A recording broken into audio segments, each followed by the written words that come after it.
Hello. Hi guys. सो जितने भी लोग ये देख रहे हैं उनको ये बताना चाहूँगा, पहला एपिसोड है डिस्प्लेसमेंट रिएक्शन का।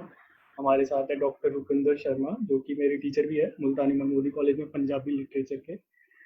पर वेट रुपिंदर सिंह रुपिंदर शर्मा। सिंह, सॉरी, दोबारा कर लेते हैं।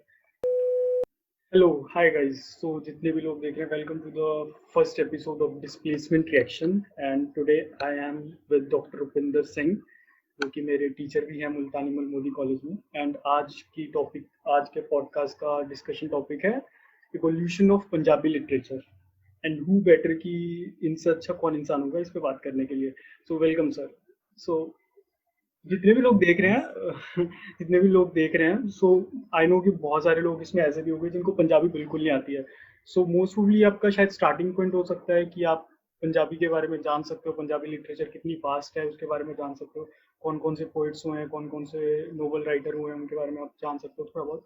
सो जितना मेरी समझ होगी, और बाकी सर तो हैं ही गाइड करने के लिए, हम बात करेंगे इस टॉपिक पे। सो सबसे पहले सर स्टार्ट करते हैं। लाइक आपकी इस टॉपिक पे डिसाइड करते हैं कि आपकी सबसे कोई शॉर्ट पोएम है जिससे जितने भी हिंदी या इंग्लिश रीडर्स इसको देखेंगे, इसको सुनेंगे, उनको एक आइडिया लग जाएगी पंजाबी पोएम्स का। कुछ तो होगा, आपकी कोई शॉर्ट पोएम जो ऐसी हो जो आपको याद हो, या छोटी सी कोई भी हल्की सी। ਸਭ ਤੋਂ ਪਹਿਲਾਂ ਤਾਂ ਮੈਂ ਪੰਜਾਬੀ 'ਚ ਹੀ ਗੱਲ ਕਰਾਂਗਾ हाँ ਪ੍ਰਿੰਸ, हाँ सर, ਕਿਉਂਕਿ बिल्कुल। ਸੁਣਨ ਵਾਲੇ ਇਕੱਲੇ ਪੰਜਾਬ ਦੇ ਵਿੱਚ ਨਹੀਂ, ਪੰਜਾਬ ਤੋਂ ਬਾਹਰ ਹੋਰ ਸਟੇਟਾਂ ਦੇ ਵਿੱਚ ਤੇ ਹੁਣ ਤਾਂ ਅੰਤਰਰਾਸ਼ਟਰੀ ਪੱਧਰ ਤੇ ਬੈਠੇ ਆ। यस। ਸਾਡੇ ਕੋਲ ਪੰਜਾਬ ਇੱਕ ਪਾਕਿਸਤਾਨ ਦੇ ਵਿੱਚ ਵੀ ਆ, ਜਿੱਥੇ ਪੰਜਾਬੀ ਬੋਲੀ ਜਾਂਦੀ ਹੈ। ਪੰਜਾਬੀ ਸਾਡੀ ਮਾਂ ਬੋਲੀ ਹੈ। ਕੋਈ ਇੱਕ ਇਸ ਨੂੰ ਕਵਿਤਾ ਦੇ ਵਿੱਚ ਸਮੇਟ ਪਾਉਣਾ ਮੇਰੇ ਲਈ ਮੁਸ਼ਕਿਲ ਹੈ, ਪਰ ਕੋਸ਼ਿਸ਼ ਕਰਾਂਗਾ ਤੁਹਾਡੇ ਸੁਣਨ ਵਾਲਿਆਂ ਨੂੰ, ਤੁਹਾਡੇ ਚਾਹਣ ਵਾਲਿਆਂ ਨੂੰ, ਤੁਹਾਡੇ ਦਰਸ਼ਕਾਂ ਨੂੰ, ਸਰੋਤਿਆਂ ਨੂੰ ਕਿ ਕੋਈ ਇਨਫੋਰਮੇਸ਼ਨ ਹੈ ਜਿਹੜੀ ਉਹ ਪੰਜਾਬੀ ਬਾਰੇ ਜ਼ਰੂਰ ਦੇਵਾਂ, ਤਾਂ ਕਿ ਉਹ ਅਗਲੀ ਵਾਰੀ ਪੰਜਾਬੀ ਜਦੋਂ ਨਾਮ ਸੁਣਨਗੇ ਤਾਂ ਸ਼ਾਇਦ ਉਹਨਾਂ ਨੂੰ ਕਿਤੇ ਨਾ ਕਿਤੇ ਬੇਸਿਕ ਜਿਹੜੇ ਨੇ ਉਹ ਕਲੀਅਰ ਹੋ ਜਾਣਗੇ। ਬਾਕੀ ਗੁਰਦਾਸ ਮਾਨ ਦਾ ਇੱਕ ਗੀਤ ਜ਼ਰੂਰ ਮੈਂ ਇੱਥੇ ਰੈਫਰੈਂਸ ਦੇਣਾ ਚਾਹੂੰਗਾ, हाँ। ਪੰਜਾਬੀ ਏ ਜ਼ੁਬਾਨੇ ਨੀ ਰਕਾਨੇ ਮੇਰੇ ਦੇਸ਼ ਦੀਏ, ਫਿੱਕੀ ਪੈ ਗਈ ਚਿਹਰੇ ਦੀ ਨੁਹਾਰਨੀ, ਮੀਡੀਆਂ ਖਿਲਾਰੀ ਫਿਰੇ ਬੁੱਲੇ ਦੀਏ ਕਾਫੀਏ, ਕੀਨੇ ਤੇਰਾ ਲਾ ਲਿਆ ਸ਼ਿੰਗਾਰਨੀ। ਇਹ ਜਦੋਂ ਗੀਤ ਉਹ ਸੁਣਨਗੇ ਤਾਂ ਇੱਕ ਉਹ ਜਰਨੀ ਕਰ ਲੈਣਗੇ ਕਿ ਪੰਜਾਬੀ ਕਿੱਥੋਂ ਨਿਕਲ ਕੇ ਕਿੱਥੇ ਤੱਕ ਆਈ ਹੈ ਤੇ ਇਸ ਵੇਲੇ ਕਿਹੜੇ ਹਾਲਾਤਾਂ ਦੇ ਵਿੱਚ ਸਾਡੇ ਕੋਲੇ मौजूद है। जी प्रिंस जी। मुझे आधा समझ आया, आधा समझ नहीं आया उसका, जो अपने सॉन्ग का बताया। लेकिन जब भी हम पंजाबी के बारे में बात करते हैं, लाइक फर्स्ट ऑफ ऑल, जब भी हम पंजाबी के बारे में बात करते हैं, हमें ये लगता है कि most of the non Punjabi readers कि गुरु नानक देव जी ने सिखिज्म को फाइंड किया, ठीक है। लेकिन पंजाबी उन्होंने नहीं बनाई थी शायद, जहाँ तक मुझे ऐसा लगता है। पंजाबी उसके पहले से कहीं थी। लाइक गुरु नानक देव जी का अगर हम जन्म देखें 1469 में हुआ था शायद, अगर मैं गलत नहीं हूँ। लेकिन पंजाबी उसके हम्म। पहले से थी। ये शायद हमारे इसके ऊपर आप कुछ बोलना चाहेंगे सर? एक बहुत ज्यादा ये वो है। बिल्कुल सही कह रहे हो कि असल में ਪੰਜਾਬੀ ਭਾਸ਼ਾ ਹੈ, ਠੀਕ ਹੈ। ਪੰਜਾਬੀ ਭਾਸ਼ਾ ਨੂੰ ਜਦੋਂ ਅਸੀਂ ਲਿਖਦੇ ਹਾਂ, ਲਿਖਣ ਦੇ ਲਈ ਕੁਝ ਚਿੰਨ੍ਹ ਵਰਤਦੇ ਹਾਂ, ਤਾਂ ਉਹਨੂੰ ਅਸੀਂ ਸਕ੍ਰਿਪਟ ਲਿਪੀ ਕਹਿੰਦੇ ਹਾਂ। ਉਹਦਾ नाम है गुरमुखी। जैसे आप हिंदी को हाँ जी। देवनागरी में लिख, हाँ जी। तो गुरुमुखी गुरुओं के मुख से निकली हुई इस अच्छा। बात को लेकर ही लोग ये सोचने लग जाते हैं कि इसको गुरुओं ने बनाया। ये पहले से थी, इसमें कोई शक नहीं। गुरुओं से पहले हमारे यहाँ 8वीं 9वीं सदी में जो नाथ जोगी थे, ਉਹ ਨਾਥ ਜੋਗੀਆਂ ਨੇ ਇੱਕ ਮਿਕਸ ਰੂਪ ਅਪਣਾਇਆ ਸੀ, ਜਿਹਦੇ ਵਿੱਚ ਬਹੁਤ ਸਾਰੀ ਹਿੰਦੀ ਭਾਸ਼ਾ, ਬਹੁਤ ਸਾਰੀ ਸਾਧਵੀ ਭਾਸ਼ਾ, ਉਸ ਵੇਲੇ ਦਾ ਇੱਕ ਮਿਕਸ ਕੰਪਾਊਂਡ ਜਿਹਾ ਰੂਪ ਸੀ ਕਈ ਭਾਸ਼ਾਵਾਂ ਦਾ। ਤੋ ਪੰਜਾਬੀ ਨੂੰ ਇਹ ਜ਼ਰੂਰ ਹੈ ਕਿ ਇੱਕ ਸਟੈਂਡਰਡ ਲੈਂਗੁਏਜ ਦੇ ਤੌਰ ਤੇ ਆਪਣੀ ਕ੍ਰੀਏਟੀਵਿਟੀ ਲਈ, ਆਪਣੀ ਬਾਣੀ ਦੇ ਲਈ ਗੁਰੂਆਂ ਨੇ ਵਰਤਿਆ। ਉਹਦੀ ਪ੍ਰੋਨੰਸੀਏਸ਼ਨ, ਉਹਦੇ ਵਿੱਚ ਜੋ ਅੱਖਰਾਂ ਦਾ ਵਾਧਾ ਘਾਟਾ ਸੀ, ਪੰਜਾਬੀ ਚ ਅਸੀਂ ਇਹਨੂੰ ਕਹਿੰਦੇ ਕਿ ਮਾਂਜ ਸਵਾਰ ਕੇ, जैसे हम बर्तन को लिशका देते हैं ना, तो वो भाषा को लिशकाया गुरुओं ने, मगर वो पहले से भी पहले मौजूद से थी किसी न मौजूद किसी है। रूप में। जी। हाँ, तो मेरा जो पंजाबी से वास्ता हुआ, लाइक, सो मेरा जन्म पंजाब में हुआ, ओके। तो मैंने स्टार्टिंग से पंजाबी पढ़ी, मुझे आती है पंजाबी। सो मोस्ट जो मेरे को हम्म, सबसे लास्ट पोएम याद है पंजाबी की, वो है 10th क्लास की। सो अभी तो पंजाबी की बुक्स चेंज हो गई हैं, मेरी बहन ने बताया था, छोटी बहन है। तो हमें जो थी पोएम, जो पोएम्स की बुक थी, वो सबसे पहली पोएम थी गुरु नानक देव जी की पोएम, सो क्यों मंदा आखिए जित जम्मे राजन समथिंग, जो उस समय के वो फेमिनिस्ट आइडिया को दर्शा रहा था। हाँ।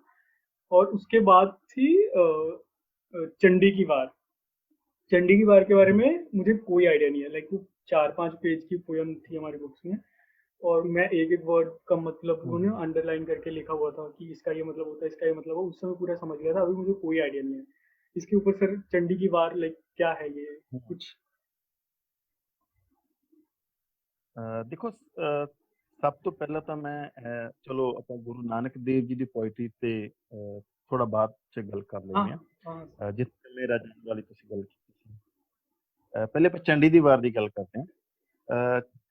ਐਕਚੁਅਲੀ ਚੰਡੀ ਦੀ ਵਾਰ ਗੁਰੂ ਗੋਬਿੰਦ ਸਿੰਘ ਜੀ ਦੀ ਰਚਨਾ ਮੰਨੀ ਜਾਂਦੀ ਹੈ, ਜਿਹੜੀ ਉਹਨਾਂ ਨੇ ਮਾਰਕੰਡੇ ਪੁਰਾਣ, ਇੱਕ ਹਿੰਦੂ ਜਿਹੜਾ ਗ੍ਰੰਥ ਮੰਨਿਆ हाँ। ਜਾਂਦਾ, ਹਾਂ ਉਹਦਾ ਇੱਕ ਹਿੱਸਾ ਹੈ ਜਿਹਨੂੰ ਸਪਤਸ਼ਤੀ ਕਾਂਡ ਕਿਹਾ ਜਾਂਦਾ। ਉਸ ਦੇ ਵਿੱਚੋਂ ਜੋ ਯੁੱਧ ਦਾ ਵਰਣਨ ਹੈ, ਉਹਦੀਆਂ ਮੁੱਖ ਮੁੱਖ ਘਟਨਾਵਾਂ, ਮੁੱਖ ਮੁੱਖ ਪਾਤਰ ਲੈ ਕੇ ਇੱਕ ਜਦੋਂ युद्ध का चाव पैदा करने के लिए, लड़ने का चाव पैदा करने के लिए अपने सैनिकों में उसको तैयार किया था गुरु गोबिंद सिंह जी ने।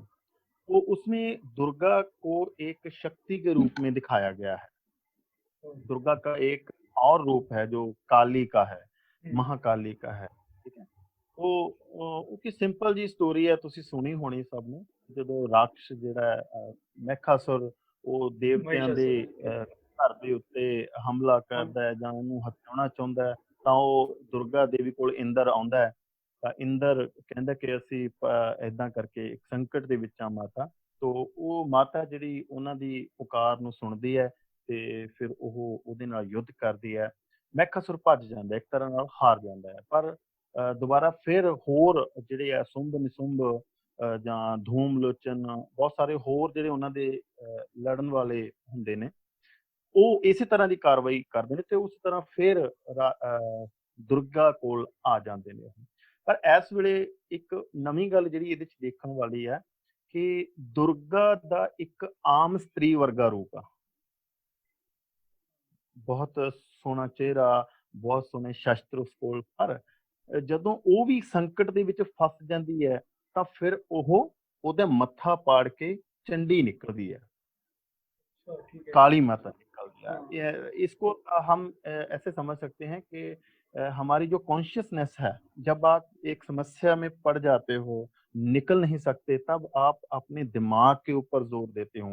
ये मैंने क्यों कहा, शरणवत बीज नाम का एक वो राक्षस आता है उसमें, उसको वरदान मिला हुआ है कि जहां जहां आपकी खून की बूंदें गिरेंगी, वहाँ से। वहां वहां अब आपके जैसा एक और क्लोन और पैदा होगा। अभी समस्या ये पैदा हो गई कि दुर्गा जिसका वध कर दी थी, वो उतने और पैदा हो। तो फिर दुर्गा ने दिमाग लड़ाया, वहां से काली पैदा हो गई। समझ गए ना आप? हाँ। वो कॉन्शियसनेस है। तो गुरु जी ने ये सभी धुनियां ली, क्योंकि उसमें माना जाता है कि जब आप चंडी का पाठ करते हो, सुनते हो, उसको पढ़ते हो, तो आप में जोश पैदा होता है। तो मुगल राज के समय जो गुरु गोबिंद सिंह जी के सैनिक थे, उनको ये जताने के लिए कि देखो भाई, अगर एक औरत लड़ रही है, इतनी शक्ति से लड़ रही है, तो आप क्यों नहीं लड़ सकते? हम लड़ेंगे, उनका मुकाबला करेंगे, एक दुर्गा के रूप में, हथियार के रूप में, और एक शक्ति जो मानसिक शक्ति है वो चंडी के रूप में। तो मेजर ये एक पर्पस था अपने सैनिकों के आत्मिक बल को बढ़ावा देने बड़ा के लिए। और सो क्यों मंदा आंखें वाली पे उसके ऊपर। हाँ, वो आपको देखो, यहाँ पर तो एक औरत एक किरदार के रूप में सामने आ रही है, चंडी के या दुर्गा के रूप में, एक हीरो के रूप में पेश किया जा रहा है उसको। मगर जब आप 10वें पातशाह की जीवनी से पीछे जाएंगे, गुरु नानक देव जी के इरा में जाएंगे, या उससे पहले भक्ति काव्य था जो, तो वहाँ का जो सीन है, पहले उसको समझिए। वहाँ की सामाजिक जो स्ट्रक्चर है वो उसको समझिए। सती वो हो रहा है बहुत उस ज्यादा। समय। हाँ। यस। हाँ। और औरत उस ਵੇਲੇ प्रोडक्शन ਦਾ ਹਿੱਸਾ नहीं सी। हम्म। एग्रीकल्चर जो था वो टोटली मर्द के ऊपर डिपेंड करता था, तो औरत एक मर्द का कलपुर्जा बनी होती है, एक ये समझिए सबसेट कि था, एक उसको। पैसिव रोल दिया हुआ था बेसिकली। यस, यस, कि उसको घर संभालना है, उसको मर्द की सेवा करनी है, बच्चे पालने हैं, ये अगर मर्द की किसी वजह डेथ हो जाती है तो उसको भी उसके साथ जलाया जाएगा। ये वहाँ की जो स्टैब्लिशमेंट थी, सत्ता थी सामाजिक, उसने ये तय किया होता। तो गुरु नानक देव जी बहुत सेंसिटिव पर्सन थे, वो क्रिएटिव थे, सेंसिटिव थे, ह्यूमन को जो भी संकट उसके अस्तित्व को संकट थे, उसको बहुत बारीकी से एनालाइज करके अपनी वाणी में पेश करते थे। तब उन्होंने औरत की स्थिति को देखा था, तब फिर कहा था, सो क्यों मंदा मंदा आखिए के। जन्म है राजा। ये जिस औरत ने राजे महाराजों को जन्म दिया, हम उसको उसको क्यों भरा क्या भला। है। ये अच्छा था इसका। और ये जो था जी। लाइक 1469 मतलब 15th 15 16 सेंचुरी। और उसी समय लाइक इसके पहले सर कोई नॉवेलिस्ट हुआ था पंजाबी इसमें, किसी ने नॉवल नॉवल तो बहुत बाद में आया ना। नहीं, आपको मैं क्लियर कर देता हूँ। 8ਵੀਂ 9ਵੀਂ ਸਦੀ ਤੋਂ ਸਾਡਾ ਪੰਜਾਬੀ ਸਾਹਿਤ है ਜਿਹੜਾ ਉਹ ਸ਼ੁਰੂ ਹੁੰਦਾ ਹੈ। अच्छा। 8ਵੀਂ 9ਵੀਂ सदी 8वीं 9वीं सदी, वहाँ। जब या सिख मतलब लाइक उसके 500 तो साल बाद आया कम से कम सिखिज्म। नाथ जोगी थे वहाँ। बुद्धिज्म के बाद नाथ जोगी का प्रचलन पंजाब की धरती पर होता है। नाथ जोगी 8वीं 9वीं 10वीं सदी में वो अपनी जो योग विधि है, या जीवन जांच है, हठ योग है, स्त्री से परहेज कैसे करना है, सामाजिक जीवन से दूरी कैसे बनानी है। आप अभी भी देखोगे कि जो योगी होते हैं उनका एक निश्चित पहरावा होता है, वो मांग कर खाते हैं, और वो सोसाइटी से दूर रहते हैं। पंजाबी का एक मुहावरा भी है, जोगी उत्तर पहाड़ों आए चरखे दी कूक सुन के। अभी चरखा क्या है? चरखा संस्कृति सभ्याचार का एक अंश है, मगर उससे टूटकर कोई पहाड़ यानी कुदरती जीवन की तरफ गया, संस्कृति जीवन से कुदरती जीवन की तरफ गया, मगर किसी के रूप ने उसको दोबारा संस्कृति का हिस्सा बना दिया। ये पंजाबी ये यूज होता है। अभी समझो कि नाथ जोगियों में हमारे यहाँ मच्छंदर नाथ थे, जिनके चेले गोरखनाथ आपने सुना होगा, जो रांझा जिनके पास गया था।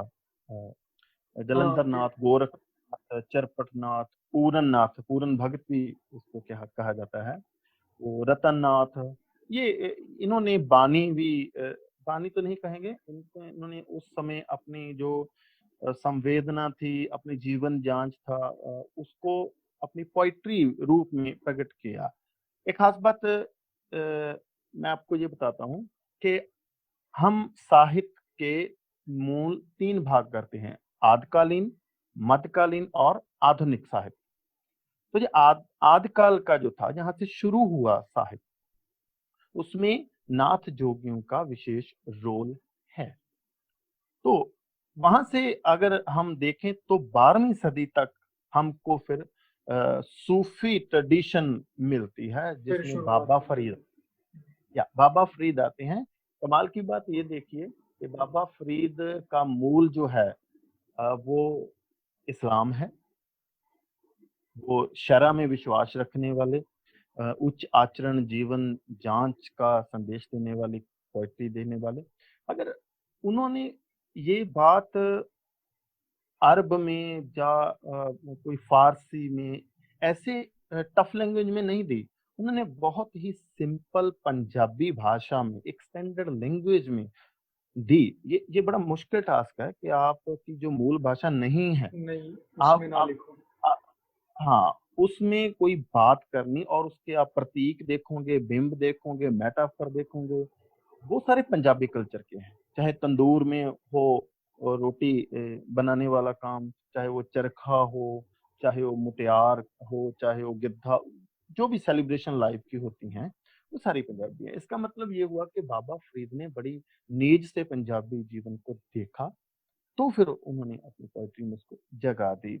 मगर वहाँ वहाँ तक आइडियलिज्म ही रहता है, शरा का जो इस्लाम का पाबंद रहना, नेक अमलों पर जोर, वो एक आइडियल सी लाइफ ही रहती है। रिजेंटमेंट वहाँ नहीं आती किसी भी तरह की, किसी तरह की एवोल्यूशन वहाँ पर नजर नहीं आता।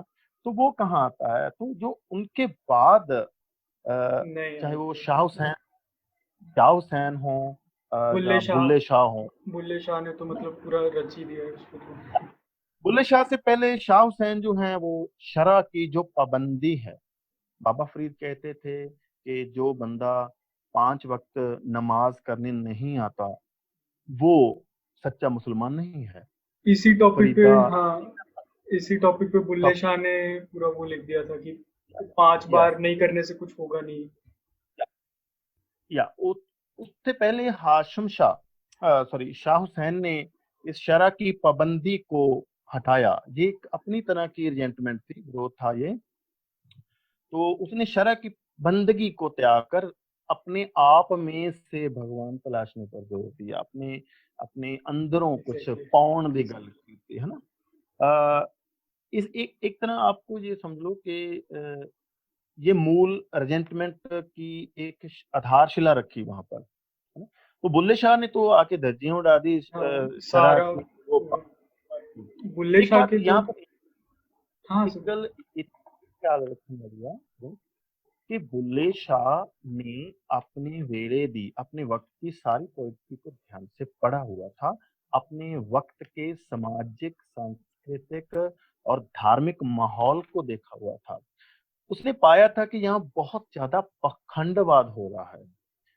तो फिर उसने लिखा था, धर्मसाल चढ़वाई वसदे, ठाकुर द्वारे ठग, विच मसीतां रहन कुसतिए, आश्क रहन अलग। अभी ये आश्क शब्द जो है ना, आश्क शब्द को आप ऐसा समझिए कि ये डायरेक्ट वो भगवान भगवान के वाला साथ, है। तो बीच में वो विचोला हाँ, डालने की, ये सूफी ट्रेडिशन हमारे पास रहती है। अगर मेन बात करें पंजाबी साहित्य की तो वो भक्ति साहित्य है, जहाँ आंदोलन के रूप में पाखंडवाद, जातिवाद, एक सुपीरियरिज्म का खंडन होता है। वो खंडन करने वाले आम कित्तों से जुड़े लोग हैं, आम भाषा के लोग हैं। जैसे आपने सुना होगा भगत कबीर, भगत नामदेव, भगत रविदास। हेलो प्रिंस, कबीर, मुझे हाँ, मैं ये कह रहा था जैसे कबीर ने पंजाबी में भी लिखा था, मतलब मुझे इतना पता है कि गुरु ग्रंथ साहिब में उनकी वाणियाँ हैं। मैं मैं बताता हूँ आपको, वही बता रहा हूँ। भगत कबीर को हिंदी वाले भी मानते हैं, उतना ही कवि तो पंजाबी वाले भी मानते हैं। वहां तक एक मिक्स भाषा का रूप था। ओके, जैसे गोरखनाथ, गोरखनाथ को पहला कवि हिंदी वाले भी मानते हैं और पंजाबी वाले भी मानते हैं, क्योंकि वहां तक स्टैंडर्ड हिंदी और स्टैंडर्ड पंजाबी का रूप अभी नहीं बना था, मिक्स रूप था। तो भगत कबीर ने मानव के विरोध में जो भी वहां तक रस्में थी, रीतें थी, उनको उन्होंने तोड़ा अपनी बानी के जरिए। वहां पर जो कट्टर ब्राह्मणवाद था उसको उन्होंने अपनी बानी के जरिए बहुत सारा, जिन्हें पंजाबी कहने पंडिया, है ना, ਉਹਦੀ ਜਿਹੜੀ ਸੁਪੀਰੀਅਰਿਟੀ ਸੀ ਉਹਨੂੰ ਚੈਲੰਜ ਕੀਤਾ। ਇਹ ਤੁਸੀਂ ਭਗਤ ਕਬੀਰ ਦੀ ਜਦੋਂ ਬਾਣੀ ਪੜੋਗੇ ਤਾਂ ਤੁਹਾਨੂੰ ਲੱਗੂਗਾ ਕਿ ਇੰਨੇ ਸਮੇਂ ਪਹਿਲਾਂ ਕੋਈ ਇੰਨਾ એનર્ਜੈਟਿਕ ਢੰਗ ਨਾਲ ਕਿਵੇਂ ਕਿਸੇ ਚੀਜ਼ ਨੂੰ ਡਿਨਾਈ ਕਰ ਸਕਦਾ। ਇੱਕ ਵਾਰੀ ਜ਼ਰੂਰ ਪੜ੍ਹਨੀ ਚਾਹੀਦੀ ਹੈ। तो कबीर, उस तो बाद भगत नामदेव आਉਂਦੇ ਨੇ। भगत नामदेव ਜਿਹੜੇ खुद एक दर्जी परिवार से संबंध रखते थे, दर्जी परिवार से, टेलर ਜਿਹਨੂੰ ਹੁਣ ਅਸੀਂ हाँ, ਅੰਗਰੇਜ਼ੀ ਟੇਲਰ ਕਹਿ ਦਿੰਦੇ ਆ। तो फिर ਐਕਚੁਅਲੀ ਉਹਨਾਂ ਨੇ ਪੁਜਾਰੀ ਜਿਹੜੇ ਉੱਚ ਘਰਾਣੇ ਦੇ ਸੀ, ਬਾਹਮਣ ਪੁਜਾਰੀਆਂ ਦਾ ਇੱਕ ਵਿਰੋਧ ਸਿਹਾ ਹੋਇਆ ਸੀ। ਉਹ ਉਹਨਾਂ ਨੇ ਇੱਕ ਤਰ੍ਹਾਂ ਨਾਲ ਆਪਣੀ ਜਾਤੀ ਨੂੰ ਸਹਿਨ ਵੀ ਕੀਤਾ। ਇਸੇ ਤਰ੍ਹਾਂ ਭਗਤ ਰਵਿਦਾਸ ने भी सहन किया, क्योंकि वो भी तो ये जिन्हें सारे वो मनु वाले समर्पित। फेज में आ गए ना कि अभी क्या कहते हैं, 1400 से लेके 1600 1700 के बीच वाले जो बीच वाला गुरु टाइम है। नानक गुरु नानक गुरु हाँ, नानक से पहले, क्योंकि गुरु नानक को मैं वही बता रहा था कि एक आधारशिला मिल गई थी भक्ति काव्य, जिसको एक संवाद के रूप में कह लो या एक आधार के रूप में गुरु नानक देव जी ने इससे आगे बात की। शुरुआत उन्होंने कर दी थी समाज के पखंड की, समाज में जो ब्राह्मणवाद फैला है, समाज में जो ऊंच नीच है, छूत छात है, वो सॉलिड रूप में गुरु नानक देव जी के रूप में बाहर बाहर आ आ गई गए है। थे। या तो इसके तो बाद फिर गुरु वो नानक, वाला, हाँ, हाँ सर, हाँ, तो इसके बाद आता है हमारा वो वाला फेज गुरमत का, इसको जहाँ हम पे कहते हैं हाँ, गुरमत गुरमत। का।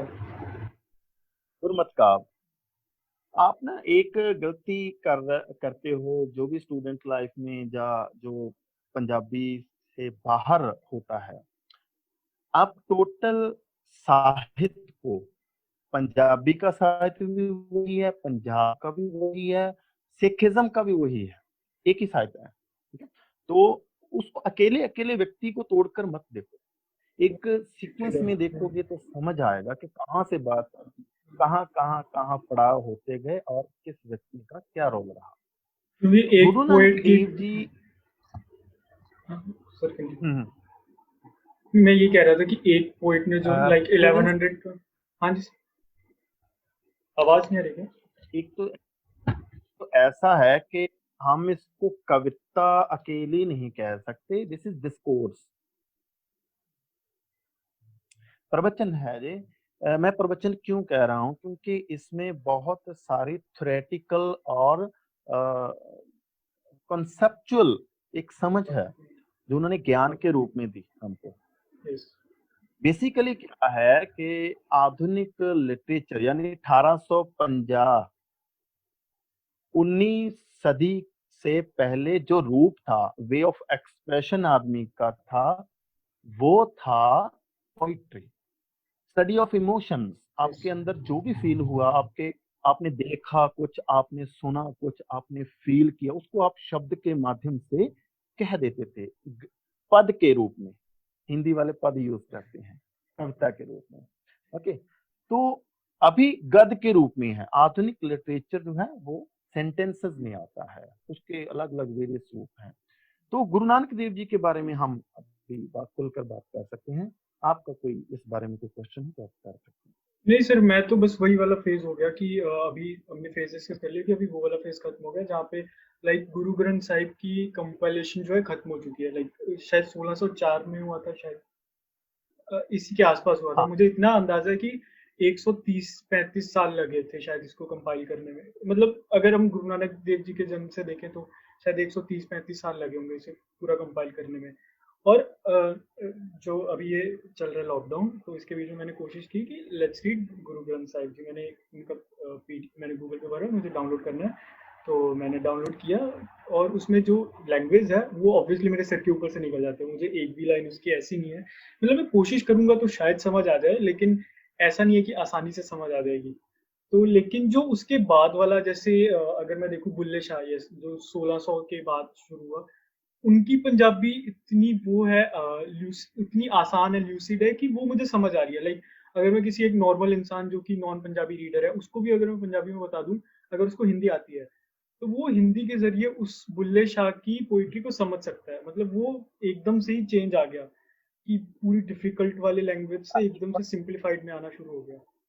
नहीं, वो एक बात है ना, आप ਕਿ ਜਿਹੜੀ ਭਾਸ਼ਾ ਗੁਰੂ ਗ੍ਰੰਥ ਸਾਹਿਬ ਦੇ ਵਿੱਚ ਜਾਂ ਗੁਰੂਆਂ ਨੇ ਵਰਤੀ ਹੈ, ਉਹ ਇੱਕ ਕੱਲੀ ਪੰਜਾਬ ਦੀ ਪੰਜਾਬੀ ਜਾਂ ਇੱਕ ਕੱਲੀ ਹਿੰਦੂ ਫਿਲਾਸਫੀ ਨਾਲ ਜੁੜੀ ਹੋਈ ਗੱਲ ਨਹੀਂ ਕਹਿ ਰਹੀ। ਉਹਦੇ ਵਿੱਚ ਹੋਰ ਬਹੁਤ ਸਾਰੇ ਧਰਮਾਂ ਦੀ हाँ, ਕੰਸੈਪਚੁਅਲ ਲੈਂਗੁਏਜ ਤੇ ਬਹੁਤ ਸਾਰੇ ਡਾਇਲੌਗਸ ਕੀਤੇ ਹੋਏ ਨੇਗੇ, ਤੋਂ ਉਹਦੇ ਕਰਕੇ ਇੱਕ ਹੈਵੀ ਜਿਹੜਾ ਚੀਜ਼ ਹੈ लैंग्वेज ਉਹ ਆ ਜਾਂਦੀ ਹੈ। वो ਦੂਸਰੀ तो ਗੱਲ, ਬੁੱਲੇ ਸ਼ਾਹ ਜਿਹੜਾ ਹੈ ਉਹ ਸਿਰਫ ਸਿਰਫ ਇੱਕ ਇਸਲਾਮ ਦੀ ਗੱਲ ਕਰਦਾ ਹੈ, ਉਹ ਡਾਇਲੌਗ ਨਹੀਂ ਕਰਦਾ ਕਿਸੇ ਨਾਲ, ਉਹ ਰਿਜੈਕਟ ਕਰਦਾ ਹੈ ਆਪਣੀਆਂ ਜਿਹੜੀਆਂ ਪਖੰਡ ਨੇ, ਆਪਣੇ ਬਹੁਤ ਸਿੰਪਲ ਸਿੰਪਲ ਵੇ ਨਾਲ। ਬਟ ਮੈਂ ਫੇਰ ਕਹਿੰਦਾ ਵੀ ਜਦੋਂ ਡਿਸਕੋਰਸ ਦੀ ਭਾਸ਼ਾ ਦੇ ਐਂਗਲ ਤੋਂ ਤੁਸੀਂ ਦੇਖੋਗੇ ਤਾਂ ਤੁਹਾਨੂੰ ਇਹ ਸਮਝ ਵੀ ਆਊਗੀ। ਜਿੱਦਾਂ ਤੁਸੀਂ ਗੱਲ ਕੀਤੀ ਹੈ ਸੋ ਕਿਉ ਮੰਦਾ ਆਖੇ ਦੁਖ ओके। ਜੰਮਿਆ ਰਾਧਾ, ਸਮਝ ਆਉਂਦਾ ਹੈ, यस। ਸਮਝ ਆਉਂਦਾ ਹੈ। ਪਰ ਜਦੋਂ ਤੁਸੀਂ ਡਾਇਲੌਗ ਦੇਖੋਗੇ ਦੂਜੀਆਂ ਭਾਸ਼ਾਵਾਂ ਦੇ ਨਾਲ, ਕਿ ਜਿੱਦਾਂ ਮੂਲ ਮੰਤਰ ਦੇ ਵਿੱਚ ਹੀ ਤੁਸੀਂ ਦੇਖ ਲਓ ਕਿ आ सच जुगाड़ सच है तिसठ नानक सच सोचे सोच ना हो गई। अभी ये सोचा क्या है? हमारे लोग तो इसको करते हैं कि सोचने से भगवान नहीं मिलता। नहीं, शौचालय से है।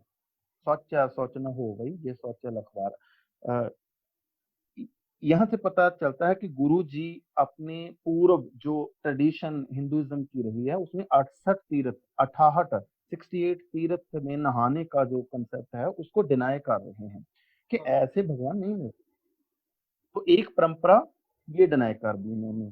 फिर आता है भुखियां भुख न उतरी जे बन्ना पुरियां पार। ये भी एक परंपरा है कि भूखे रहने से या ज्यादा खाने से, जो चार वाटिये थे इससे पहले एक ट्रेडिशन थी चार वाटियों की, वो खाने से भगवान को तलाशते थे, तो वो भी एक रद्द की गई है तो वो ना। तो उन्होंने डिनाई लाइक हाँ, गुरु नानक देव जी ने शायद, अगर हम आज के हिसाब से देखें तो मेरे हिसाब से शायद 10 या 11 कंट्रीज उन्होंने ट्रैवल किया था उस वक्त।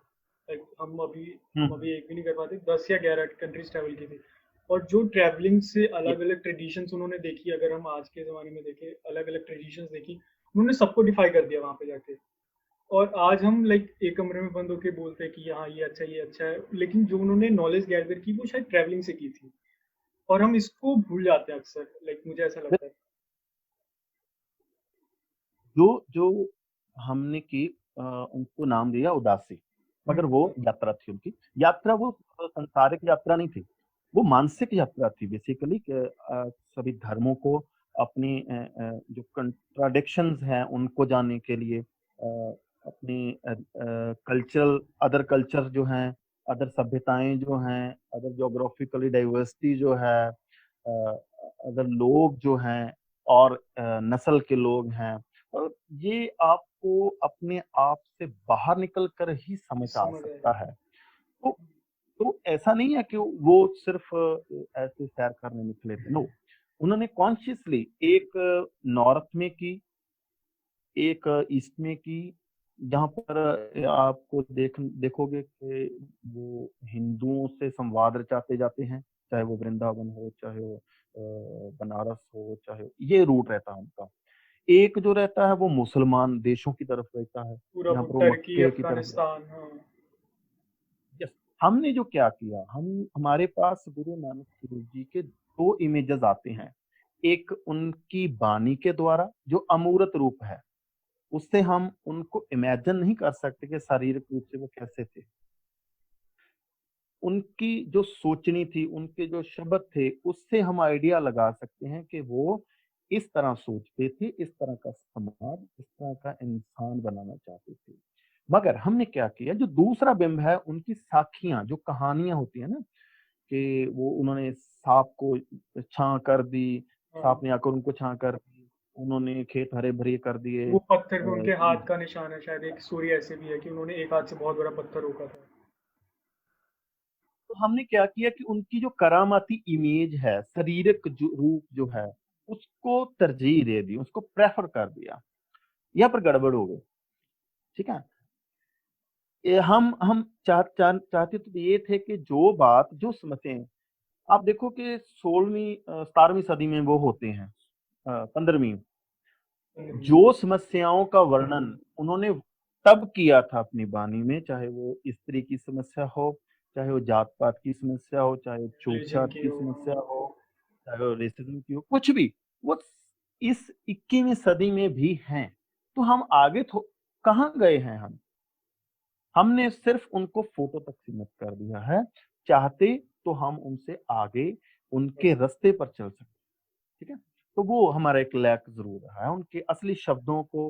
हाँ, एक बात मैं और बताना चाहता हूँ, जैसा देश वैसा भेष। भेस। इसको हम हमने इसको ना सीमित कर दिया। गुरु नानक देव जी बड़े विशाल दृष्टिकोण वाले व्यक्ति थे। तो जैसा देश वैसा भेद, मतलब है कि आप जहाँ भी जा गए वो, वहाँ की जो रचना थी, वाणी थी, उसके आधारों को देखा, वहाँ के जो वाणी रची जा रही है किसी भक्त के द्वारा, वहाँ की ट्रेडिशंस को देखा।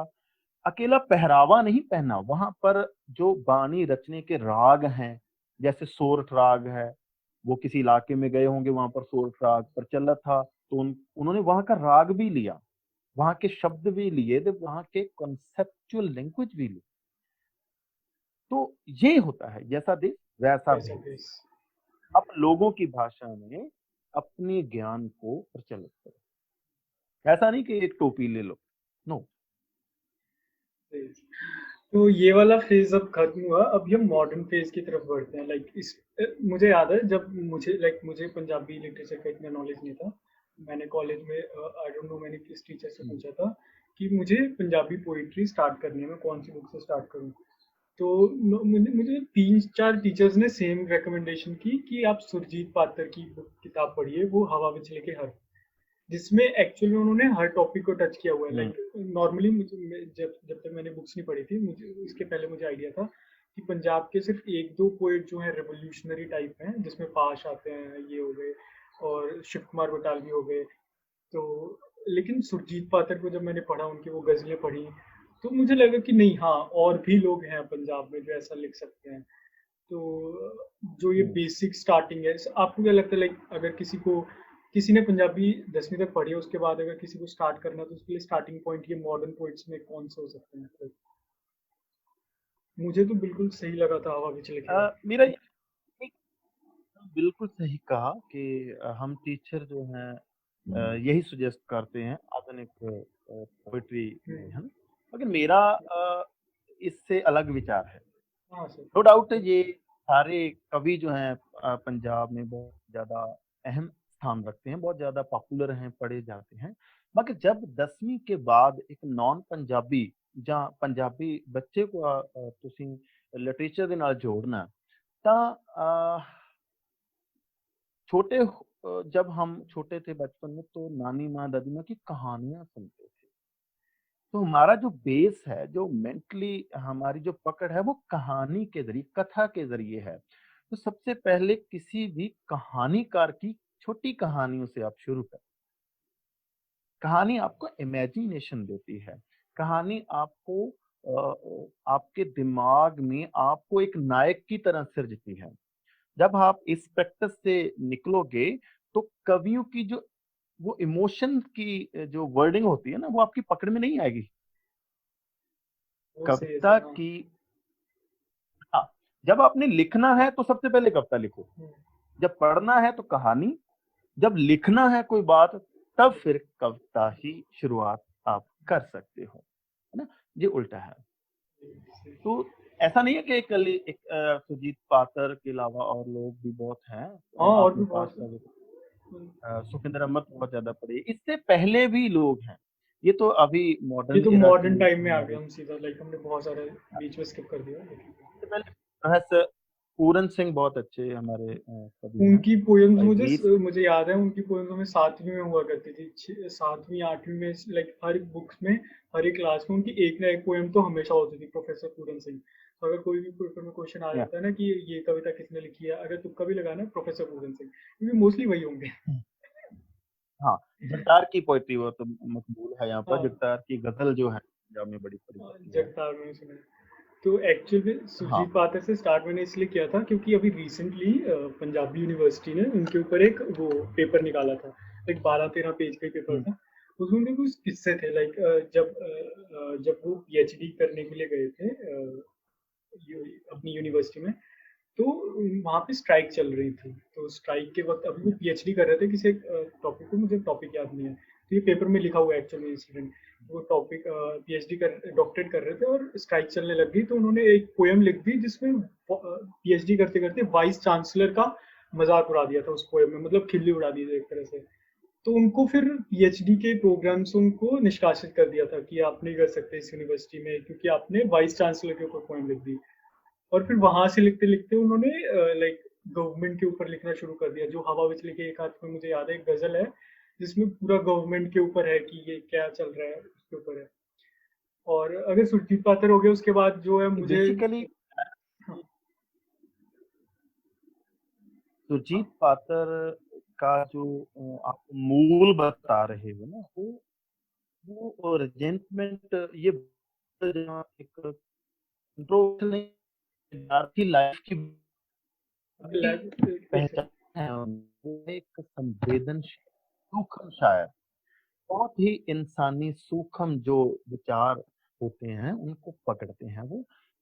जैसे आप समझ लो कि मॉडर्न टाइम्स के आने से इंसान के अंदर क्या-क्या भाव खत्म हुए, उससे क्या छीना गया, क्या नई लाइफ उसको नए संकट दे रही है, वो कैसे पिस रहा है, वो नॉस्टैल्जिया में कैसे जी रहा है। इन बारीक क्षणों को वो पकड़ते हैं, बड़ी खूबसूरत तरीके से पकड़ते हैं।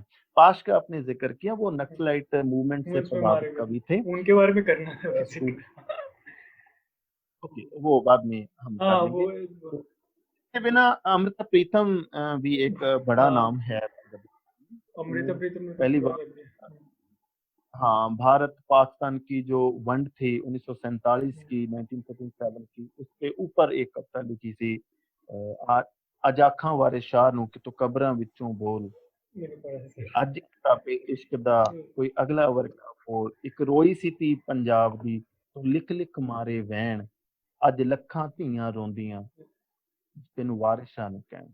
ਉਹ ਹੀਰ ਦੇ ਮੈਟਾਫਰ ਰਾਹੀਂ ਸਾਰੀ ਜਿਹੜੀ ਔਰਤ ਦਾ ਦਰਦ ਉਹਨਾਂ ਨੇ ਪੇਸ਼ ਕੀਤਾ ਸੀਗਾ। ਤੇ ਖੂਬਸੂਰਤ ਗੱਲ ਇਹ ਹੈ ਕਿ ਚਾਹੇ ਪਾਸ਼ ਹੋਵੇ, ਚਾਹੇ ਅੰਮ੍ਰਿਤਾ ਪ੍ਰੀਤਮ ਹੋਵੇ, ਚਾਹੇ ਤੁਸੀਂ ਜਗਤਾਰ ਦੀ ਸ਼ਾਇਰੀ ਨੂੰ ਦੇਖੋਗੇ, ਇਹਦੇ ਵਿੱਚ ਕਿਤੇ ਨਾ ਕਿਤੇ ਜਿਹੜੀ ਇੱਕ ਸਟੈਬਲਿਸ਼ਮੈਂਟ ਆ, ਉਹਨੂੰ ਚੈਲੰਜ ਜ਼ਰੂਰ ਹੈਗਾ। हाँ, अमृता प्रीतम ने तो बहुत किया था, मैंने देखा। ਅੰਮ੍ਰਿਤਾ ਪ੍ਰੀਤਮ ਨੇ ਹਾਂ ਬਿਲਕੁਲ ਉਹਦੀ ਤੁਸੀਂ ਜੀਵਨੀ पढ़ोगे रसीदी रसीदी टिकट टिकट। या ਉਹਦੇ ਵਿੱਚ ਤੁਹਾਨੂੰ पता लगू कि उन्हें व्यवहारिक जीवन में कितनी मुश्किलों को सहन किया और उन्होंने जो मैन की एक क्या कहना उनको डोमिनेट करने वाली प्रवृत्ति थी उसको चैलेंज किया अपनी पोएट्री के जरिए। तो एक उसके बारे में तो अभी भी करना है सर, अमृता प्रीतम के बारे में और पूरा शायर डिस्कस जो हम करना मिस कर रहे हैं वो मकबूल शायर है। बहुत ही छोटी उम्र में उनका निधन हो गया था, है। वो उन्हीं है के शिव बारे में भी कुमार नेक्स्ट बट। बात करना था, शिव कुमार बटालवी। हाँ, मैं एक्चुअली उन्हीं के बारे में आपसे पूछना था। वो वो भी जब बट शिव हमारा कुमार बटालवी के बारे में तो लाइक उनका तो बस एक ही चीज फेमस है ना, वो बहुत ज्यादा जो वो बीबीसी का इंटरव्यू जो लाइक सबने देखा होता है, चाहे वो हिंदी का होता है, इंग्लिश का होता है, पंजाबी का वो लिटरेचर पढ़ा होता है। शिव वो बीबीसी का शायद कब का इंटरव्यू था, मुझे याद नहीं डेट, जो उन्होंने लिया था, जिसमें उन्होंने बोला था वो जिंदगी एक स्लो सुसाइड है समथिंग ऐसे करके एक स्टेटमेंट दी थी। उसके बाद अपनी कविताएं भी इंटेलेक्चुअल सुना। हाँ, पर्सन है वो। उन्होंने देखी, बड़ा अच्छा इंटरव्यू है उनका। बहुत ज़्यादा सही इंटरव्यू था। और एक्चुअल में जो लोग मिस कर जाते हैं, जो शिव कुमार बटालवी के बारे में पढ़ते हैं, like most of the people, like मेरे कुछ फ्रेंड्स भी हैं जो पंजाबी बोलते हैं, पंजाबी पढ़ते हैं, लेकिन उनको जो शिव कुमार बटालवी से जो उनका कनेक्शन जुड़ा, तब जुड़ा जब दिलजीत दोसांझ ने एक कुड़ी गाना रिलीज किया। तब उनको पता चला कि हाँ, शिव कुमार बटालवी का गाना है। उसके बाद से उन्होंने शिव कुमार बटालवी को और पढ़ा।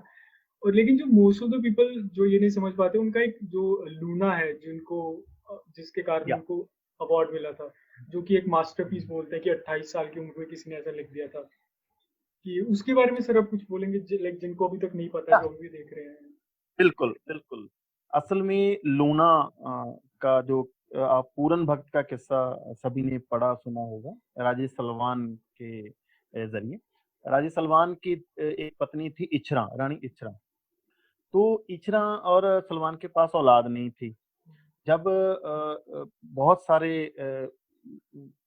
तामझाम करके एक औलाद हुई, तो नजूमियों ने कहा, भविष्यवाणी जो करते थे कि ये आपके लिए सही नहीं, इसको 12 साल के लिए नीचे ग्राउंड अंडरग्राउंड रखना पड़ेगा, इसको भूरा कहते हैं पंजाबी में, ਇਹਨੂੰ ਭਾਈ ਭੋਰੇ ਚ ਪਾ ਦਿਓ।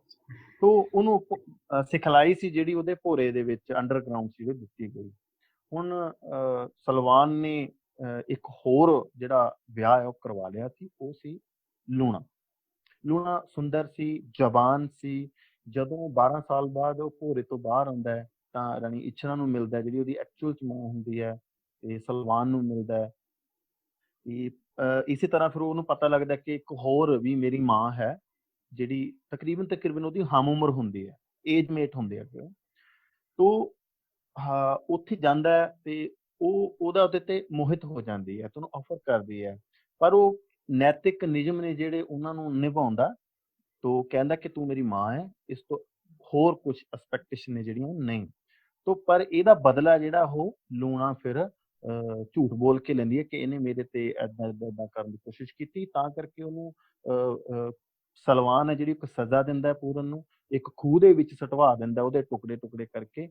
ਤੇ ਮੰਨਿਆ ਜਾਂਦਾ ਕਿ ਉੱਥੋਂ, ਜੈਸੇ ਮੈਂ ਤੁਹਾਨੂੰ ਦੱਸਿਆ ਸੀ ਕਿ ਪੂਰਨ ਭਗਤ ਦੇ ਜਿਹੜੇ ਅੱਗੋਂ ਨਾਥ ਜੋਗੀ ਸੀਗੇ, ਉਹ ਗੋਰਖਨਾਥ ਉੱਥੋਂ ਲੰਘ ਰਹੇ ਸੀ, ਤੇ ਗੋਰਖਨਾਥ ਨੇ ਉਹਦੀਆਂ ਆਵਾਜ਼ਾਂ ਸੁਣੀਆਂ ਤੇ ਉਹਨਾਂ ਨੇ ਧਾਗਾ ਸਿੱਟਤਾ। ਉਹ ਕਹਿੰਦੇ ਵੀ ਜੇ ਤਾਂ ਤੂੰ ਸੱਚਾ ਹੈ ਫਿਰ ਤਾਂ ਤੂੰ ਨਿਕਲ ਆਏਗਾ ਧਾਗੇ ਰਾਹੀਂ ਖੂਹ ਚੋਂ ਬਾਹਰ, ਜੇ ਨਾ ਹੋਇਆ ਤਾਂ ਧਾਗਾ ਟੁੱਟ ਜਾਊ। ਤੇ ਪੂਰਨ ਖੂਹ ਚੋਂ ਬਾਹਰ ਆ ਗਿਆ ਸੀਗਾ। ਫਿਰ ਉਹਨਾਂ ਨੇ ਉਹਨੂੰ ਯੋਗ ਦਿੱਤਾ, ਹਨਾ। ਹੁਣ ਬੇਸਿਕ ਗੱਲ ਕੀ ਹੈ ਸ਼ਿਵ ਬਾਰੇ ਮੈਂ ਇਹ ਦੱਸਣਾ ਚਾਹੁੰਦਾ, ਸਾਰੇ ਪੋਇਟ, ਸਾਰੇ ਜਿਹੜੇ ਇਤਿਹਾਸਕਾਰ, ਜਿੰਨੇ ਪੰਜਾਬੀ ਰਚਨ ਵਾਲੇ ਸੀ ਸ਼ਿਵ ਤੋਂ ਪਹਿਲਾਂ, ਉਹਨਾਂ ਨੇ ਇੱਕ ਸਟੇਟਮੈਂਟ ਦਿੱਤੀ ਹੋਈ ਸੀ ਕਿ ਜਿਹੜਾ ਲੂਣਾ ਹੈ ਉਹ ਗਲਤ ਹੈ, ਲੂਣਾ ਗਲਤ ਹੈ, ਉਹਨੂੰ ਆਪਣੇ ਪੁੱਤਰ ਤੇ ਏਦਾਂ ਨਹੀਂ ਕਰਨਾ ਚਾਹੀਦਾ ਸੀਗਾ। ਚਾਹੇ ਮਤਰੇਈ ਹੈ ਪਰ ਉਹਦੀ ਮਾਂ ਹੈ। ਇੱਕ ਆਈਡਲਿਜ਼ਮ ਜਿਹਾ ਇਹਦੇ ਤੇ ਸੀਗਾ। ਪਰ ਇਹਨੂੰ ਬ੍ਰੇਕ ਕਰਦਾ ਸ਼ਿਵ ਕੁਮਾਰ ਬਟਾਲਵੀ। ਸ਼ਿਵ ਕੁਮਾਰ ਬਟਾਲਵੀ ਉਸ ਮਹਾਕਾਵ ਦੇ ਵਿੱਚ ਕਹਿੰਦਾ ਕਿ ਜਿਹੜੀ ਲੜਕੀ ਦੇ ਡਬਲ ਉਮਰ ਦਾ ਰਾਜਾ ਸਲਵਾਨ ਹੈ, ਉਹਨੂੰ ਤਾਂ ਤੁਸੀਂ ਕੁਝ ਕਹਿ ਨਹੀਂ ਰਹੇ, ਪਰ ਜੇ ਉਹ ਆਪਣੇ ਏਜਮੇਟ ਨੂੰ ਕਿਤੋਂ ਚਾਹੁੰਦੀ ਹੈ ਤਾਂ ਫਿਰ ਉੱਥੇ ਤੁਸੀਂ ਲੂਣਾ ਨੂੰ ਮਾੜਾ ਕਹਿ ਰਹੇ ਹੋ, ਤਾਂ ਲੂਣਾ ਨੂੰ ਸਹੀ ਠਹਿਰਾਉਂਦਾ ਹੈਗਾ।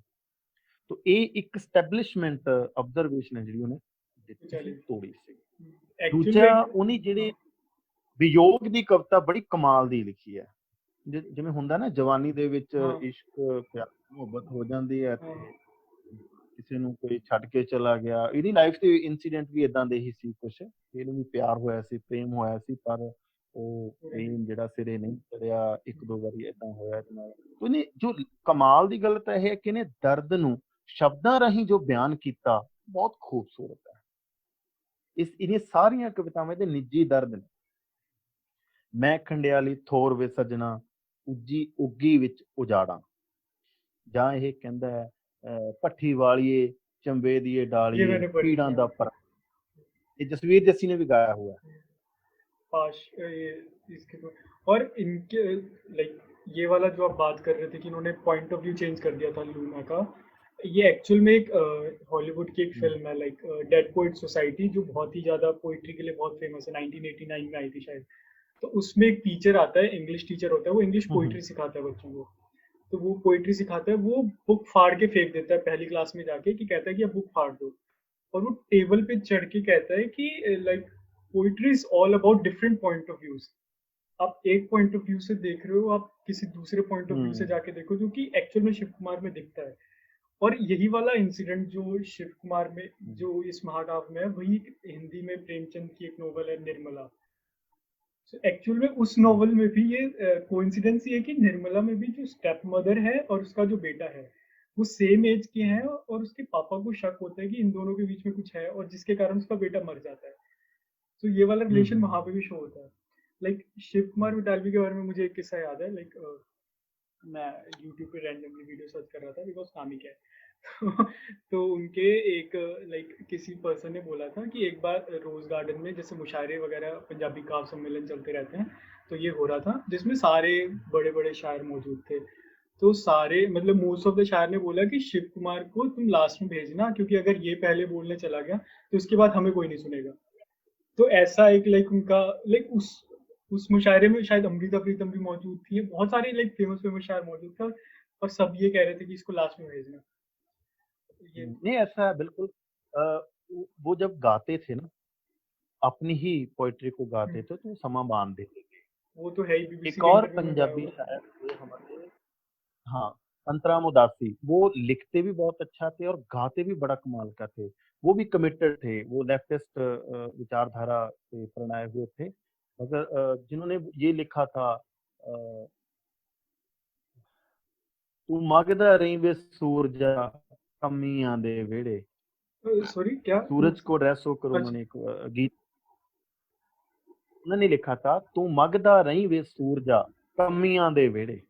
सूरज को ड्रेस होकर उन्होंने मगदा मतलब जैसे सूरज दोपहर के वक्त रोशनी ज्यादा देता है। अच्छा, ठीक है सर। बेसिकली वो लेफ्टिस्ट एंगल से ही उन्होंने लिखी हुई है। बड़े बड़े बड़े अच्छे शायर हैं, उनको पढ़ना जरूर चाहिए। और तो इसके हाँ, एक और बात बताता हूँ, जो बात आपने कही थी कि अलग एंगल से देखना चाहिए। हमारे पास 21वीं सदी आ गई। हमारा पंजाबी साहित्य या पंजाबियत या कह लो कि जो हमारी सिविलाइजेशन है उसको कई 5-6 सदियां वो ट्रैवल कर गई। मगर हम कुछ अभी वर्तमान को देखना, वर्तमान को समझना नहीं आया। इसका कारण फिर वही है कि आप गुरु नानक या भक्ति काव्य को या उससे पहले बुल्ले शाह को जितनी भी पोएट्री देखोगे, वो प्रेजेंट एरा को बड़े ध्यान से देखकर, अनुभव करके, चिंतन करके फिर कोई अपना भाव व्यक्त किया हुआ है। यानी सभी लोग प्रेजेंट को समझने पर जोर दे रहे हैं, प्रेजेंट में जीने पर जोर दे रहे हैं। मगर हम या तो फ्यूचर में जी रहे हैं या फिर बहुत पास्ट में उनको पूज कर, उनकी जो पूजा करके जी रहे हैं। ये एक मेरे ख्याल में थप्पा रह गया। हाँ, वो पोएट्री से आगे हम बात करते हैं। आजकल आप और भी नए हेलो, हेलो।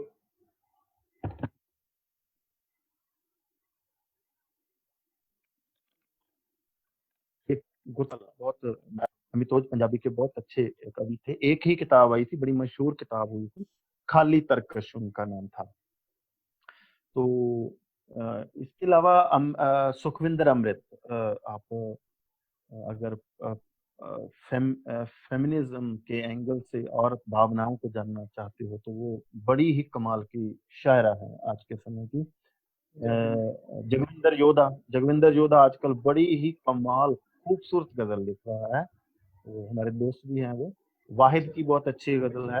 हाँ, ये नए जमाने के शायर हैं, ये तो आज के मतलब शायर। उसको भी क्रॉस कर दिया ना, 1900 से 2000 वाला फेज क्रॉस हो गया, अब नए वाले जो आ रहे हैं। ये तो आज के हाँ, समय के हैं। ये आज के समय उसके पहले भी जो 1900 वाले में जैसे पाश रह गए थे, एक पाश के बारे में भी जो बात नहीं की कि रेवोल्यूशनरी थी। हाँ, आपने कहा कि वो लेफ्ट विंग में आते थे, तो जो खालिस्तानी मूवमेंट में था उन्हीं में उसमें लेफ्ट खालिस्तानी कम्युनिस्ट लोगों ने शायद उनको मार दिया था, if I am not wrong. अब देखो ना, ऐसा होता है कि एक्शन करोगे तो रिएक्शन तो आएगा ना। आएगा ही। एक्चुअली में आप गुरु नानक देव जी या उससे पहले भक्ति का आपको ले लो, हर की टक्कर जो है वो बस एक स्टेब्लिशमेंट से है, एक आइडियोलॉजी से है। चाहे वो ब्राह्मणवाद से हो, चाहे वो हो मैनिज्म से हो, चाहे वो एलिटिज्म से हो, वट। यहाँ भी पास के समय भी वही यही था। वही। मगर पास ऐसा नहीं कि आप सिर्फ इस बात के लिए उसको पढ़ो कि वो नक्सलाइट मूवमेंट से जुड़ा था, नहीं। बहुत अच्छी यस, पोइट्री भी है उस, वही मैं भी है ना। एक्चुअली में कहना चाह रहा, क्योंकि मेरे जितने फ्रेंड्स जो मुझे हाँ, क्या दूसरी बात, अगर आप डोमेस्टिक लेवल की पोइट्री, डोमेस्टिक लेवल का जीवन, डोमेस्टिक लेवल के बंदे की समस्याओं को जानना चाहते हो तो पास अनिवार्य है, बहुत जरूरी है आपके लिए पढ़ना। जैसे मैं छोटी सी एग्जांपल बताता हूँ आपको। वो जो हमारी एक मैरिज ऑर्गेनाइजेशंस की स्टैब्लिशमेंट्स हैं कि एक लड़की को विवाह करके एक राजकुमार लेके जाएगा, उसके लिए फोकलोर में है चिड़िया, साडा चिड़िया दा चंबा वे चंबा। बाबला उड़ जाना। तो वो इस एस्टेब्लिश कल्चरल एस्टेब्लिशमेंट को ड्रेस होता है। इस एस्टेब्लिशमेंट को तोड़ने के लिए क्या कहता है कि चिड़िया दा चंबा उड़ के किते नहीं जावेगा, ऐथे ही उरे परे किते घा खोतेगा। मतलब ਉਹਨੂੰ ਇਸ ये ਗੱਲ ਦਾ ਮਤਲਬ ਇੱਕ ਔਰਤ ਨੂੰ ਆਈਡਲਿਜ਼ਮ, ਇੱਕ ਸੁਪਨਮਈ ਸੰਸਾਰ ਚੋਂ ਕੱਢ ਕੇ ਉਹਦੀ ਰੀਅਲਟੀ ਦਿਖਾਉਣ ਦਾ ਜਿਹੜਾ ਉਹ ਬੜਾ ਹੁਨਰ ਸੀ। ਠੀਕ ਹੈ। तो मजदूर वर्ग की खास तौर ਤੇ ਉਹਨੇ ਜਿਹੜੀ ਦਸ਼ਾ ਬਿਆਨ ਕੀਤੀ ਹੈ ਉਹ ਬੜੀ ਕਮਾਲ ਦੀ। ਤੁਸੀਂ ਰੀਅਲ ਪੰਜਾਬ ਨੂੰ ਦੇਖਣਾ ਤਾਂ ਪਾਸ਼ ਦੀ ਪੋਇਟਰੀ ਸੁਣੋ, ਮਿਲਾ यस, ਸਕਦੀ है। एक्चुअल में ये फैक्ट है, क्योंकि मेरे जितने, मैं जैसे पहले कह रहा था, मेरे जितने फ्रेंड्स हैं ना, जब मुझे टेक्स्ट करता है, क्योंकि पाश की एक जो हद से ज़्यादा फेमस पोएम है कि वो सॉरी मैं नाम भूल गया, कि सब तो खतरनाक, जो कि हिंदी में भी बहुत ज़्यादा ट्रांसलेट होकर बहुत ज़्यादा फैलती रहती है कि सब तो खतरनाक ये नहीं होता वगैरह। लेकिन जो एक्चुअली मैं आपको शेयर स्क्रीन करके दिखाता हूँ, शायद मेरे पास होगी वो पोएम पड़ी हुई। मैं- हम्म। हम्म, एक तो ये ना प्रिंस के हर एक कविता का दौर होता है। वो जब लिखी गई थी पोइम, तो उस वक्त पुलिस का दौर था, वो एक नक्सलाइट मूवमेंट को दबाने का दौर था। तो मगर कमाल की बात तो ये है कि वो सपनों को लेकर स्टडी कर कर, जैसे हम फ्राइड की स्टडी करते हैं, वो बता रहा है कि जो सपने आपके इनकम्प्लीट होते हैं, बड़े तंग करते हैं, मगर वो डिजायर जो हैं, जो अपनी अधूरी रह गई हैं, वो किस तरह आपको पिसती हैं। हेलो आपको मेरी प्रिंस, स्क्रीन दिख आर रही यू है सर? लिसनिंग? हाँ सर, मैं सुन रहा हूँ। आपको मेरी स्क्रीन दिख रही है सर? अभी शेयर नहीं हुआ कभी। यस। आगे सर, वेला आ गया। वेट विल आ गया। यस। हाँ, एक्चुअल में मैं जो देख। आपने कहा था ना कि जो फेमिनिस्ट आइडिया, जो आपने बहुत अच्छी एग्जांपल दी वो, और उसके बाद भी एक्चुअल में मुझे ये पोएम बहुत पसंद आई, क्योंकि इसकी एक लाइन थी ऐसी यहाँ पे बीच में है कि उस कुड़ी ने जो माशूका बनन तो पहला ही पत्नी बन गई बहन कह रही है। ऐसे करके बहुत सारी पोएम्स थी जो लाइक पढ़ने लायक है, लेकिन जो हम समझते हैं पाश को, वो एक रेवोल्यूशनरी पोइट के हिसाब से समझ पाते हैं। हम्म। नहीं, ऐसा है ना, वो एस्टेब्लिशमेंट्स हैं, ये कल्चरल एस्टेब्लिशमेंट्स हैं, इमोशनल एस्टेब्लिशमेंट हैं कि औरत को अगर मशूका, ये ऐसे फ्रेम में एक रख दिया गया है। तो वो फ्रेम को तोड़ता है। पहली बात तो है कि औरत को हक है, वो इक्वालिटी का जो कंसेप्ट है ना मार्क्सिज्म का, उसको लागू करके देखता है, जेंडर में नहीं पड़ता वो, और जेंडर में सर, नहीं पड़ता। हम्म। तो अभी मॉडर्न में शायद साहित्य बस। ये खूबसूरत है। आप आज का साहित्य देख लो, चाहे पिछला साहित्य देख लो, कि वो जब आप मिडिवल लिटरेचर देखोगे, तब वो पूरा एक आदर्शवाद का प्रणय होगा, एक आदर्श मनुष्य की स्थापना कैसे हो, जीवन जांच कैसे होनी चाहिए। मगर ये मॉडर्न लिटरेचर जो है, ये इसका जो केंद्र है वो आम बंदा बनता है, कोई प्रमुख व्यक्ति नहीं बनता। देखिए, तो ये कॉमन मैन पे। सेंटर, जितनी कहानियां लिखी जाई गई, जितनी इसमें नॉवल लिखे गए, धीरे धीरे धीरे जब आप आगे आते जाओगे एरा में, तब तब सेंट्रलाइज जो है मैन होता, मैन का मतलब ह्यूमन होता है।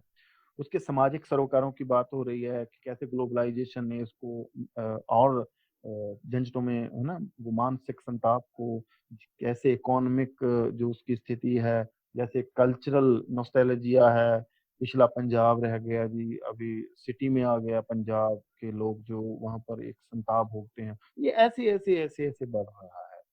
अभी अभी जो अस्तित्ववाद का दौर चला हुआ है, चाहे फेमिनिज्म का हो, चाहे वो मैनिज्म का हो, ये भी एड्रेस हो रहा है। कमाल की बात यह है कि जितने भी मनुष्य के विस्तार रहे हैं किसी भी तरह, उन सभी को पंजाबी साहित्य ने समेटा। अकेला विषयों के लेवल पे नहीं, उस विषय के हिसाब से जो उसका रूप, चाहे वो कविता हो, नावल हो, नाटक हो, डायरी हो, चाहे वो आप नॉवल हो, एनीथिंग, सारे रूप भी हमारे पास मौजूद है। तो एक बहुत बड़ा जखीरा पंजाबी साहित्य में है। आप कहीं से भी शुरुआत कर लो, मॉडर्न पोइट्री से कर लो, आप मिडिवल से कर लो, आपको एक अच्छे इंसान से जुड़ाव जरूर होगा। बस जी प्रिंस। इसी मॉडर्न टाइप में बस एक लास्ट जो मेरे को डिस्कस करना था वो था अमृता प्रीतम को। क्योंकि अमृता प्रीतम इज लाइक, मैंने उनको जब स्टार्टिंग में देखा था, वो मैंने हिंदी से स्टार्ट किया था, तब मुझे पता चला ओ ये तो पंजाबी में भी लिखते हैं। तो मेरा उनसे हुआ था रैंडमली, शायद मुझे किसी ने एक यूट्यूब वीडियो भेजी थी जो कि उनकी उन्हीं की पोएम थी कि मैं तुझे फिर मिलूंगी, जो कि बहुत ही खूबसूरत उन्होंने लिखी थी। लोग ऐसा लाइक बोलते हैं कि साहिर के लिए किया था, जो भी था, लेकिन जो भी बहुत खूबसूरत। तब मैंने उनका पंजाबी में जाके देखा, तब मुझे पता चला नहीं, ओ नहीं, ये सिर्फ रोमांटिक। एक्चुअल में अगर आप उनका विकिपीडिया पेज देखेंगे ना, तो उनके विकिपीडिया पेज में जॉनर जो आता है वो होता है प्रोग्रेसिव रोमांटिक। लेकिन यस। लेकिन जब पंजाबी में आप उनका देखेंगे कि उन्होंने क्या क्या लिखा है, तब जाके मुझे समझ आया कि नहीं, ये सिर्फ प्रोग्रेसिव रोमांटिक नहीं है, इनके बहुत सारे और भी पहलू हैं। जैसे कि एक पोएम है मेरे पास, मैं आपको शेयर स्क्रीन करके दिखाता हूँ। ये वाली पोएम है शायद। आपको दिख रही है सर मेरी स्क्रीन? जी, हाँ, तो ये है मेरा पता। मेरा पता। हाँ, तो इसमें एक्चुअल में उन्होंने जो, अगर हम आज बोलेंगे ये, तो हमें बहुत ज़्यादा क्रिटिसिज्म सहना पड़ेगा, लेकिन ये उन्होंने जब लिखा था, क्योंकि उन्होंने फ्रीडम को सबसे उसमें डाल के लिख दिया था एस्टेब्लिशमेंट के खिलाफ, कि freedom is the most important thing, उसके बाद जो भी होता रहे। लेकिन जब हम बोलते हैं कि प्रोग्रेसिव रोमांटिक, तो उस जॉनर में डालना शायद मुझे कभी कभी गलत लगता है, क्योंकि अगर ऐसी पोएम्स वो लिख सकते हैं, ऐसी पोएम्स वो लिख आपकी सकते हैं। बात तो ठीक है, मैं कंसिडर करता हूँ। मगर क्या होता है कि एक शायर की काफ़ी लंबी ज़िंदगी होती है। अमृता प्रीतम ने जब शुरू-शुरू में लिखा था तो उन्होंने धार्मिक कविताएँ लिखी थी, शुरुआत की थी, ये मैंने अपने सही डैडी कहा। से इन्फ्लुएंस हुई थी वो। वो आगे जब चली वो, तो वो प्रेम का जो सिलसिला चलता है उससे जुड़ी, तो आगे जब चली तो वो सामाजिक सरोकारों से जुड़ी पोएट्री में सामने आते हैं। मगर एक शायर को किसी एक पोएट्री से किसी एक दिशा में बाँध देना ये सही नहीं होगा। आपको आपको मेजॉरिटी देखनी होती है कि 100 में से उनकी 70 पोएट्री जो हैं, किस दिशा में जा रही हैं। उससे दौर आपका डिसाइड होता है। ठीक है? आप एक कविता से, 2 से या 3 से किसी को मार्क्सवादी नहीं कह सकते, किसी को नक्सलाइन नहीं कह सकते। जो उसकी मेजॉरिटी रचनाएँ होती हैं, उनकी मूल सुर देखनी पड़ती है। ये साहित्य इतिहास का एक खप्पा भी है कि एक शायर को ऐसे बाँध देना ठीक नहीं है, मगर ये किया गया है ना? ये हर उसके साथ हो अमृता जाता है, ये प्रीतम की खूबसूरत बात मैं आपको ये बताता हूँ कि जिन्होंने पिंजर फ़िल्म नहीं देखी तो वो वो ज़रूर देखनी देख चाहिए, लें। देखनी उर्मिला चाहिए। मातोंडकर ने उसमें किरदार निभाया, बहुत अच्छा नावल लिखा है उन्होंने, तो वो ज़रूर देख लें। और तो हम एक उनकी अन्नदाता बड़ी मशहूर है, अन्नदाता, अन्नदाता जो वो इकोनॉमिकली कह रहे हैं कि अन्नदाता मैं चमदी गुड्डी तेरी, वैसे वो एड्रेस तो एस्टेब्लिशमेंट को ही हो रही है ना, मैनिज़्म को ही हो रही है ना। कि जैसे आप चाहते हो भाई वैसे हमको लाइफ में तो आप एड्रेस कर सकते हो। तो जहाँ उनकी मकबूल हुई थी वो ही वारिशा वाली। इसके अलावा मैं एक बात कहना चाहता हूँ, जैसे आपने भी बोला, मेरे को ठीक नहीं लगी ये बात, मैं आपसे सहमत नहीं हूँ कि हाँ, उन्होंने शायर के लिए लिखे। नहीं, प्यार जो होता है वो किसी किसी पर्सन के लिए थोड़ा करते हो आप। ठीक है? जो लिखते हो वो प्यार को फ़ील करके लिखते हो।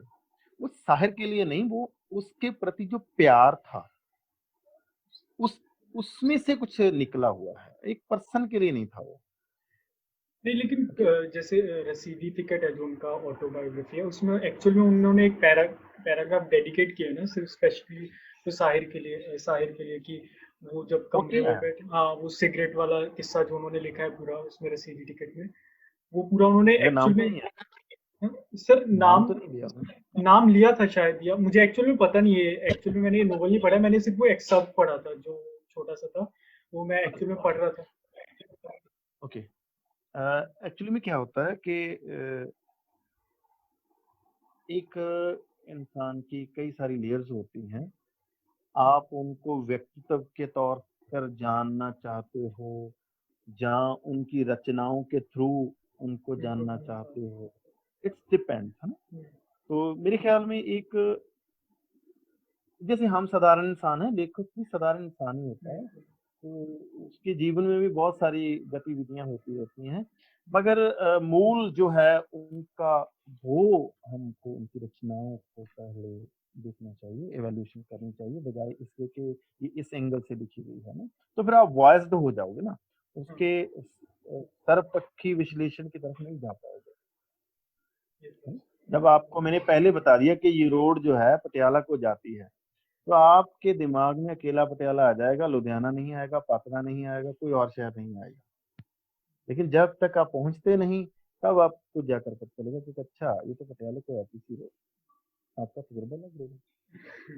लेकिन वो वाला जो फेज था, लाइक 1940s 50s 60s के बीच में, लाइक ऐसा हमेशा चलते रहता था ना, कि एक पीस अगर उधर से आ रहा है तो दूसरा पीस उधर से उसके रिप्लाई में आ जाता था। फॉर एग्जांपल मुझे जैसे, जैसा मैं पढ़ रहा था, जैसे उसमें आया था कि जैसे जो शायर की सबसे फेमस वो वाली गज़ल है, कि जिसमें वो लाइन है कि वो अफसाना जिसे अंजाम तक लाना ना हो मुमकिन, उसे एक खूबसूरत मोड़ दे के छोड़ना अच्छा।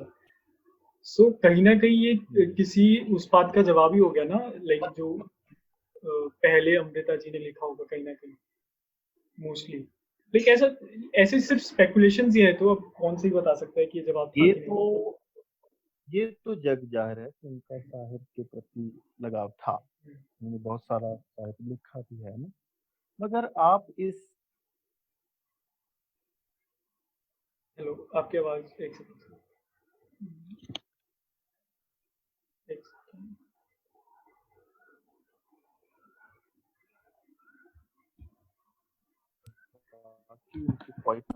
नावलकार, कहानीकार, बहुत सारे या वार्ताकार जैसे गुरबख्श प्रीतलड़ी हैं, जहाँ आज के समय में नरेंद्र कपूर हैं, जहाँ आप कहानीकार प्रेम प्रकाश हैं, गोपाल लिट हैं, वरयाम संधू हैं हमारे, वो या है भाई, आज के फेसबुक पर भी मौजूद हैं जसवंत जफर जी। वो तो कॉलेज में आप आए थे। इनके जरिए आज भी आप पंजाबी लिटरेचर से जुड़ सकते हो, ऐसी बात नहीं है। आप शुरुआत यहाँ से करोगे, अगर आप मडीवल लिटरेचर पढ़ना शुरू करोगे तो आपके जैसे ही होगा, ऊपर से निकल जाएगा। वो कभी ठीक है, समझ नहीं आप आएगा। मॉडर्न से शुरू, आज से शुरू करो, तभी आप बीते पर पहुंच जाओगे, ऐसी बात नहीं है। मगर मैं बताना चाहता हूँ कि यूट्यूब पर बहुत सारी कहानियां के ऊपर फिल्म, टेलीफिल्म बनी हुई हैं, हाँ, आपके मित्र वो देख सकते हैं। मणि का लूना के दीवा, ऊपर बनी हुई है। लूना, मणि का दीवा गुरदयाल सिंह की एक बहुत शानदार रचना है। आप ऑडियो फाइल में भी सुन सकते हैं, अगर आपको पढ़ने में दिक्कत होती है। कई बार क्या होता है कि आपको स्क्रिप्ट नहीं आती पंजाबी की, मगर समझ आती है, तो उसके लिए आप कोई भी ऑडियो फाइल पंजाबी की सर्च कर लो, मिल जाएंगे, आराम से मिल जाएंगे।